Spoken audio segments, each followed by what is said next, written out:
Et 1, 2, 3, 4.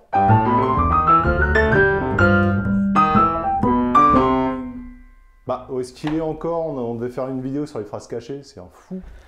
Vidéo sur les phrases cachées, donc je me cache. Bonjour à tous. Bien vu. Oui, il y a mise en scène, il y a cascade aujourd'hui pour cette nouvelle vidéo de My Hand Belongs to Oscar. Le titre vous a été annoncé par ce jeune homme que vous connaissez désormais assez bien. Olivier, bonjour. Enchanté Romain, enchanté, bonjour. Enchanté, et on est ravis de vous parler aujourd'hui des phrases cachées. Une phrase cachée, on ne va pas tarder à se mettre à vous en jouer, à vous expliquer comment ça fonctionne, mais peut-être qu'avant ça, pour vous faire bien comprendre le principe, on peut vous donner un petit exemple de phrase cachée verbale. On essaye? On fait ça? Parti. Quand j'écoute le colosse jouer Caravane, je me répète qu'il a l'air de swinguer comme personne. Vous avez vu que là, on vous a dit une phrase principale et qu'à l'intérieur de cette phrase principale, on vous en a fait entendre une deuxième qu'on a accentuée où on vous a dit Oscar Peterson. Et bien en fait, c'est exactement ce dont il va s'agir aujourd'hui. Alors, je profite de m'être offert pour Noël une nouvelle banquette sur laquelle je m'assieds. Eh oui. Elle est hyper hydraulique cette banquette. Elle est pas mal, elle est pas mal. Et on va commencer par vous faire entendre cette phrase qu'on a butinée dans un morceau dans lequel on a déjà beaucoup puisé, à savoir You Look Good to Me sur l'album Oscar and the Bassist à Montreux en 1977. Cette phrase, on vous la rejoue une fois avec un métronome déjà pour que vous compreniez à quoi elle ressemble. 1, 2, et 1, 2, 3, 4.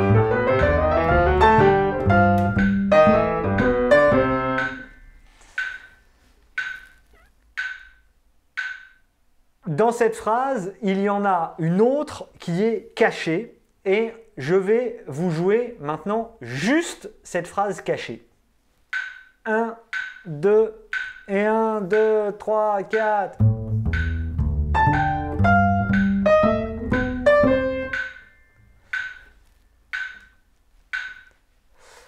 Vous voyez que là, on commence à comprendre ce qui se passe, c'est que Peterson va jouer une phrase avec beaucoup de notes, dans laquelle il va se passer des choses d'un côté, pendant qu'il va, grâce aux notes qu'il va accentuer, faire entendre sur ce 2-5 en Do, puisqu'ici on est tout simplement sur 2 mesures avec un 2-5 en Do.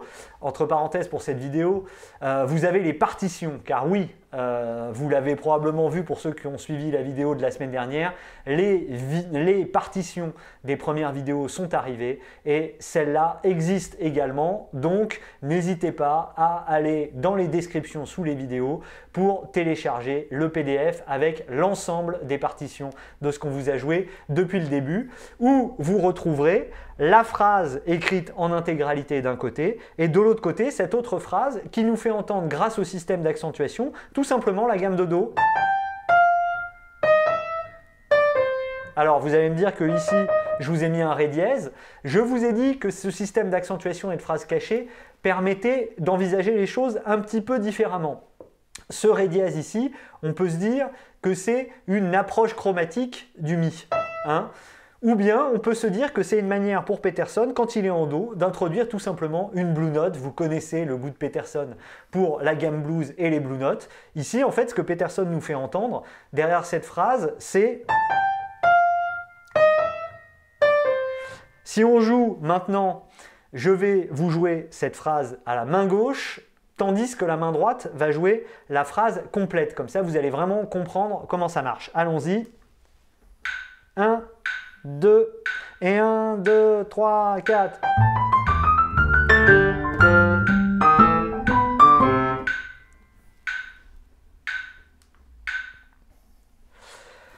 Ce qui est très intéressant et qui là encore chamboule un certain nombre de préjugés qu'on pourrait avoir, c'est que si on fait la même chose en comptant à voix haute, on va avoir 1, 2, 3, 4, 1, 2, 3, et 4, et 1, et 2, et 3, et 4, et 1.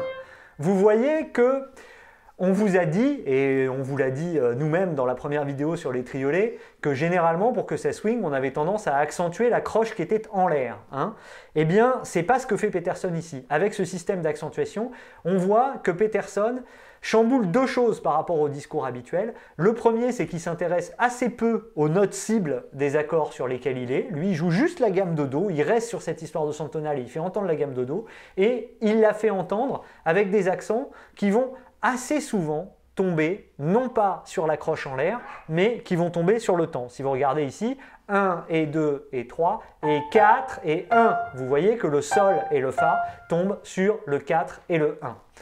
Voilà donc cette première phrase qui était une espèce de mise en bouche avant qu'on passe aux choses sérieuses, parce que des phrases cachées, il y en a un peu partout. Et là, on va vous prendre un exemple un peu plus compliqué qui va nous permettre d'aller un petit peu plus loin dans la manière dont ça fonctionne.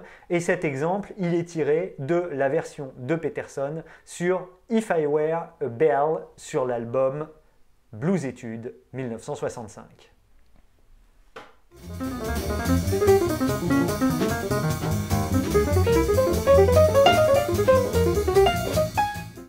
Ah ouais. Classe. Ah ouais, franchement, c'est bien. Alors, reprenons cette phrase-là. Et bien déjà, on va commencer par la jouer. Alors, je vais vous jouer des voicings un peu basiques à gauche et puis après, on va suivre la même méthode. Allons-y. 1, 2, 1, 2, 3, 4.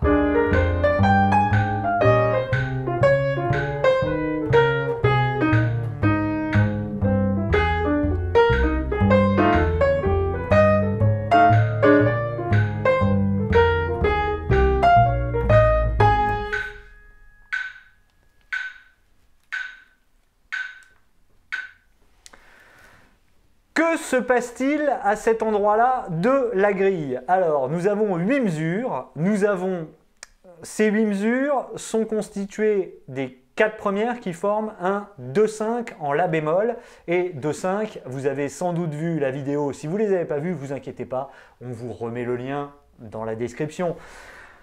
Vous avez probablement vu notre vidéo sur Oscar, maître S dominante. Oscar a une fâcheuse tendance à tout dominantiser. Et donc ici, notre 2-5 en La bémol, il n'est pas joué avec un accord mineur 7 sur le Do, hein, mais avec un accord de Si bémol 7. Si bémol 7, Mi bémol 7, La. Ce que joue Oscar sur le Si bémol, rien à en dire de particulier.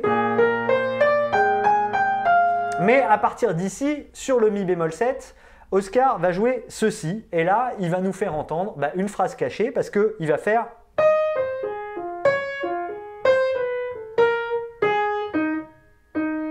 Hein, si je vous joue que cette phrase cachée, 1, 2, 3, 4...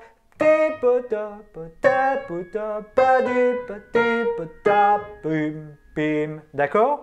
Donc, ça veut dire que ici, une fois de plus, il fait la même chose que ce qu'il faisait tout à l'heure dans You Look Good to Me. Il nous fait entendre, en fait, globalement, les 5 premières notes de la gamme de La bémol.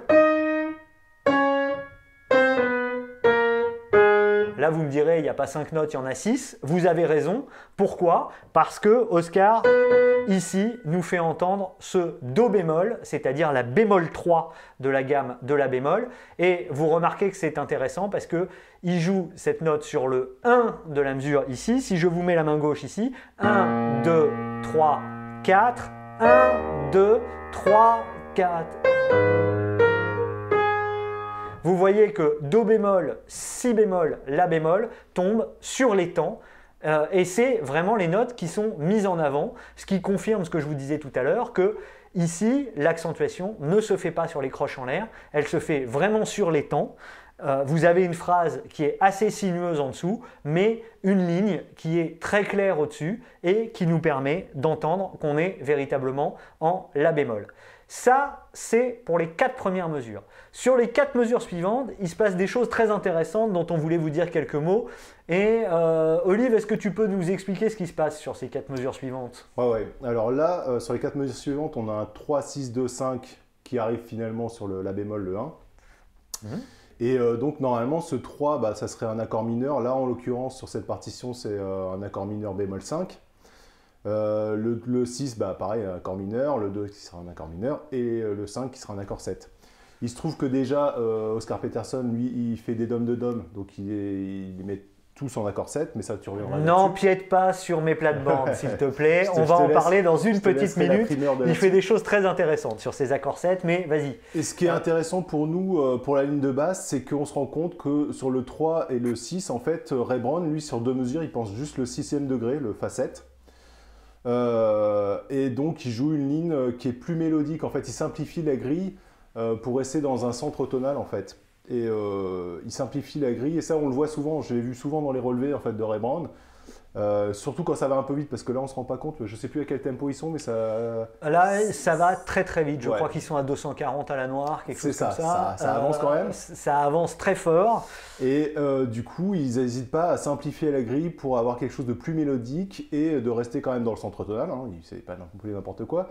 Mais voilà, donc là il fait vraiment Fa 7 sur 2 mesures pour arriver sur le Si bémol 7. Je joue juste une fois la grille du coup, la ligne de basse pardon. Donc Fa, Do, Sol, Mi, Fa, Sol, La bémol, La bécœur pour arriver sur le Si bémol. Donc voilà, on voit bien. Et puis après, note 2-5 en La bémol classique, 2-5 dominantisé, Si bémol 7, Mi bémol 7. Alors, que fait Peterson pendant ce temps-là? Déjà, on va peut-être, parce qu'on ne l'a pas fait jusqu'à présent, vous jouez, comme je l'ai fait tout à l'heure, aux 2 mains. Je vais vous jouer sur rien que les 4 premières mesures, et puis ensuite on va s'intéresser aux 4 suivantes. Les 4 premières mesures où je vous joue la ligne complète à droite, et à gauche, juste la phrase cachée que Oscar fait apparaître en mettant ses accents. 1, 2, et 1, 2, 3, 4.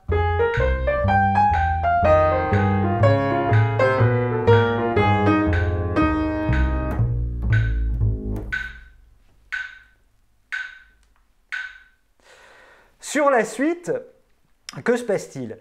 On vous l'a dit, on a donc harmoniquement une progression qui est dominantisée, qui nous donne un Do 7, un Fa 7, un Si bémol 7, un Mi bémol 7.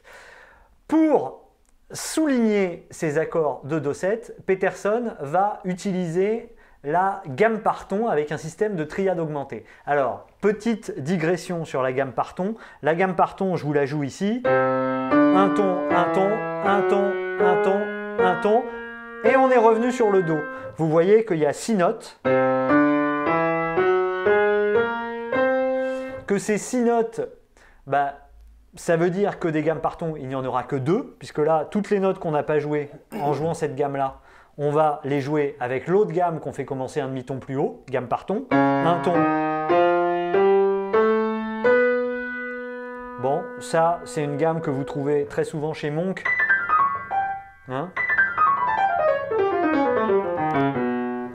Vous avez ça, c'est vraiment un classique.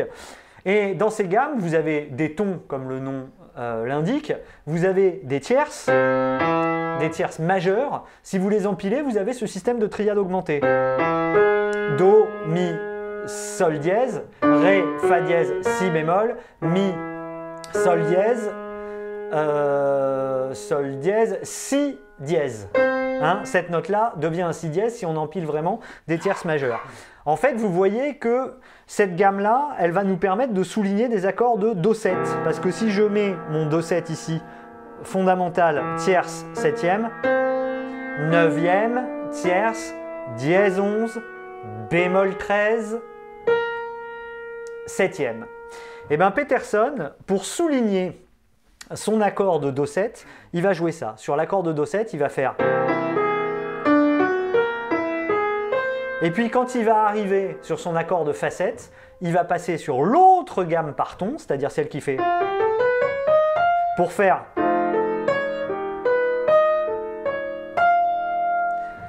Donc ça veut dire que la phrase cachée que va faire apparaître Peterson ici, ça va être...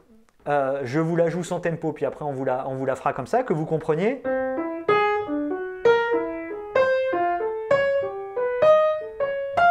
Vous voyez qu'ici on entend... les 6 premiers degrés de la gamme de La bémol. Donc on reste dans un centre tonal qui est bel et bien celui de la bémol, de la même façon qu'il avait souligné en faisant sur les 4 premières mesures. Là, gamme de la bémol qui se contente de monter, sauf que en les montant, il fait entendre l'harmonie en dessous, et il fait entendre l'harmonie de manière d'autant plus étonnante quand on s'intéresse à ce qui se passe rythmiquement. Parce que sa première triade qui lui permet de faire entendre l'accord de Do7, il l'entame sur le 3e temps de la mesure de la bémol. Ça va faire 1, 2, 3 et 4, et 1 et 2 et 3. Et ici, alors qu'on est sur le 3 de la mesure de Do7, il va passer directement en anticipant sur la gamme par ton qui va lui permettre de souligner son accord de facette. Sur le et du 3 de la gamme de Do, il va déjà jouer Fa, La, Ré bémol, qui va accentuer de façon à continuer à nous faire entendre la gamme de Ré bémol. On est toujours sur cette gamme par ton qui nous permet de faire entendre notre accord de facette, mais Sol, Si bécard, donc dièse 11 de notre accord de facette Mi bémol, et puis bémol 13, et on arrive sur le Fa ici. Et là, avec à nouveau un système de décalage rythmique, puisque comme il joue un motif de 3 croches, ça va faire que ces accents vont intervenir toutes les noires pointées. Je vous le refais, 3 et 4, et 1 et 2 et 3 et 4 et 1 et 2 et 3 et 4 et 1. Et on arrive sur le Si bémol, sur le Ré. Et là, exactement le même principe. Donc vous voyez bien que ce n'est pas du tout fortuit cette affaire-là, parce que Peterson va continuer à décaler ses accents. Qu'est-ce qui va se passer à partir du Si bémol, donc sur les 2 dernières mesures, Si bémol 7, Mi bémol 7, ça va être la même chose. Peterson ici va accentuer en faisant 1.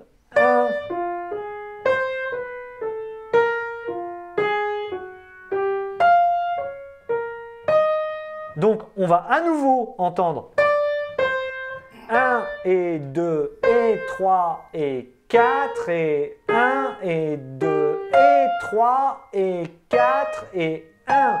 Vous remarquez que là encore, pour nous souligner la progression Si bémol 7, Mi bémol 7 là, Peterson prend un chemin qui est relativement droit, parce que si on ne joue que la phrase accentuée, on a...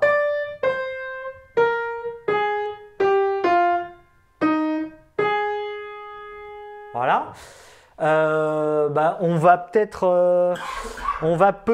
à partir de la mesure 4 jouer la phrase à la main droite, et puis je vais vous la faire apparaître à la main gauche comme je l'ai fait tout à l'heure. Alors allons-y, à partir de la 2e mesure de la bémol, puisque vous vous souvenez que mon Do7 commence au milieu de la 2e mesure de la bémol. 1, alors métronome. 1, 2, 1, 2, 3, 4, 1.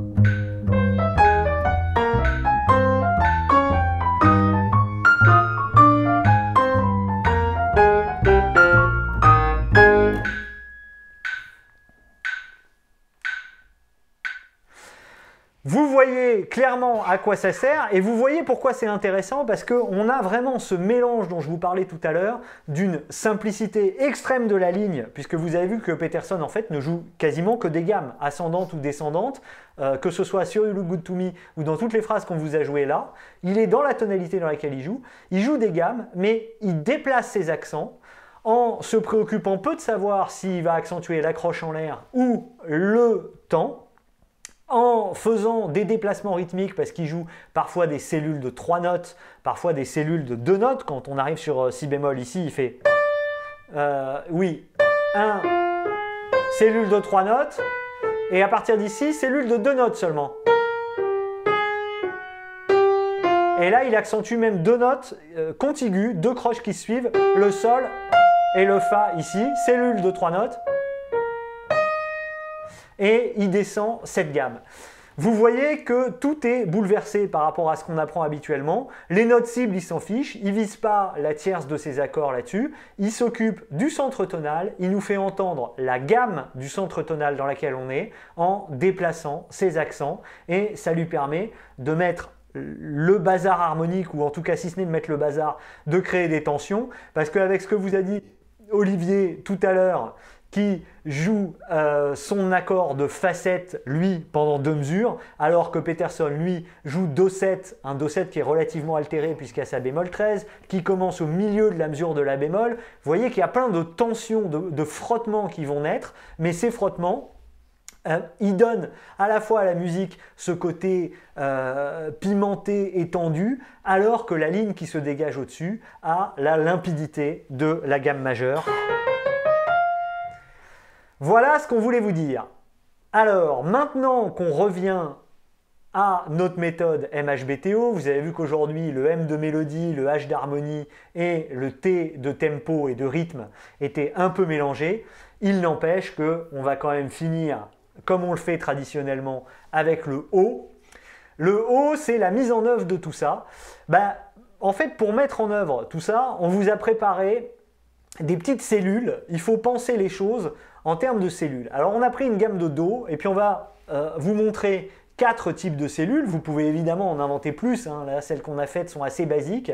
Et après, on va construire des phrases en combinant ces différentes cellules. Alors, on va se mettre un métronome. La première de ces cellules, c'est une cellule de 2 croches. Et Peterson, on l'a vu assez souvent, quand il joue des successions de croches, ça ne l'empêche pas de mettre l'accent sur le temps et non pas sur la croche en l'air, comme généralement on a l'habitude de dire qu'il faut le faire quand on joue du jazz. On vous joue cette première cellule à 2 croches avec les accents sur les temps. 1, 2, 1, 2, 3, 4.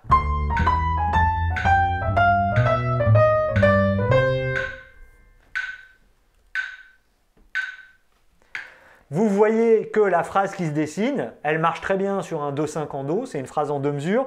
On a descendu tout simplement la gamme, 1, 2, 3, 4, 1, 2. On a introduit la blue note, comme le faisait Peterson, aussi bien dans la phrase de If I Were Rebel que dans You Look Good to Me.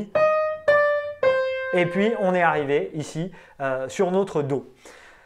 Ça, c'était une cellule à 2 croches et accent sur tous les temps. Maintenant, on peut faire la même chose comme le faisait Peterson avec ses triades augmentées. Maintenant, avec des cellules à 3 notes, on va prendre une cellule extrêmement simple qui est tout simplement des accords en position fondamentale, accords de 3 sons en partant de Do là aussi. Alors on y va. 1, 2, 1, 2, 3, 4.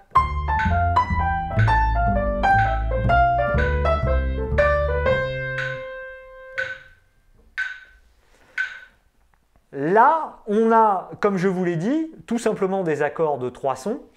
Donc, on a nos accents qui se décalent. 1 et 2 et 3 et 4 et 1 et 2 et 3 et 4 et puis là, pour finir, mais ça Peterson le fait très souvent, il déborde en fait. Pour aller au bout de sa phrase, vous voyez qu'ici on est sur mon Mi, pour aller jusqu'au Do, Peterson ici va faire et puis et à la fin, on met juste une cellule de 2 phrases pour faire que le Do tombe sur le 3, histoire que ce soit vraiment très posé et très conclusif. Là, ce n'est pas une phrase que j'ai prise chez Peterson, je m'inspire juste de l'esprit de ce que ferait Peterson. La même chose maintenant avec des phrases toujours plus loin, toujours plus fort. On avait 3 sons jusqu'à présent, on va en avoir combien ? On va en avoir 4, allez. On va en avoir 4 et donc là, l'accent va être décalé, non plus toutes les noires pointées, mais toutes les blanches. 1, 2 et 1, 2, 3, 4.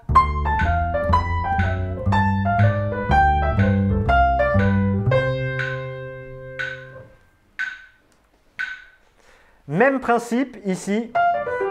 1, 2, 3, 4. Ici on arrivait sur le 1 de notre mesure de Do. Si je vous joue, pour que ce soit bien clair, je vais vous jouer moi-même. Même si Olive peut le faire en même temps que moi, mais je vais vous jouer moi-même les basses que vous voyez bien. Ici, on est sur notre 2-5 en Do. 1, 2, 3, 4. 1, 2, 3, 4. 1. Là, vous vous dites pourquoi il y a un accord qui ressemble si fort à un accord de Sol au moment où on arrive sur Do. Ça, Peterson le ferait sans arrêt. C'est tout simplement un accord de dominante sur tonique que Peterson, grâce à la manière de souligner vraiment cette ligne bah Peterson ici, il n'y a aucun problème, ça choquera personne, ça créera une petite tension. Quand on arrivera sur le 1. La dernière de nos cellules, là, c'est encore une cellule à 4 notes, mais cette fois avec 2 croches accentuées successivement, comme c'était le cas quand Peterson faisait dans la première phrase. Vous vous souvenez qu'il y avait... Parfois, il y a 2 accents consécutifs qui arrivent, et bien là, c'est ce que nous propose la 4e cellule. Alors, allons-y. 1, 2, 3, 4...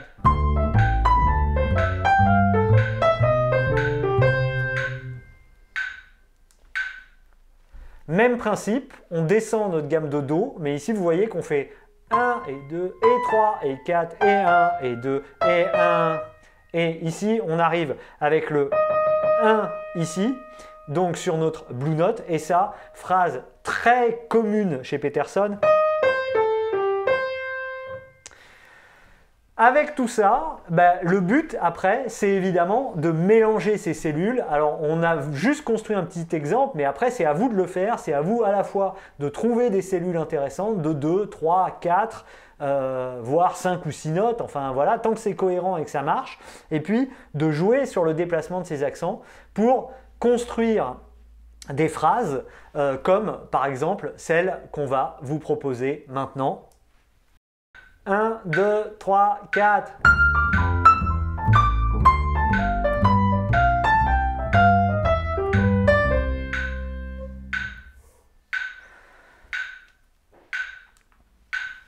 Et bien maintenant qu'on vous a révélé l'art des phrases cachées, c'est à vous de vous y mettre. Merci, à très bientôt. On se retrouve la semaine prochaine pour une prochaine vidéo. Et puis après tout, cette saison, c'est la première de l'année. On vous souhaite une très bonne année 2025. Bonne année à tout le monde. Vous retrouvez tous les trucs dans le PDF. Non seulement ces exercices-là, mais tous les autres de toutes les autres vidéos. Donc ça fait un paquet de trucs. Depuis le début, c'est notre cadeau, c'est Noël. On vous souhaite une bonne année 2025 et on vous dit à très bientôt. Voilà, à bientôt tout le monde. Ciao, ciao.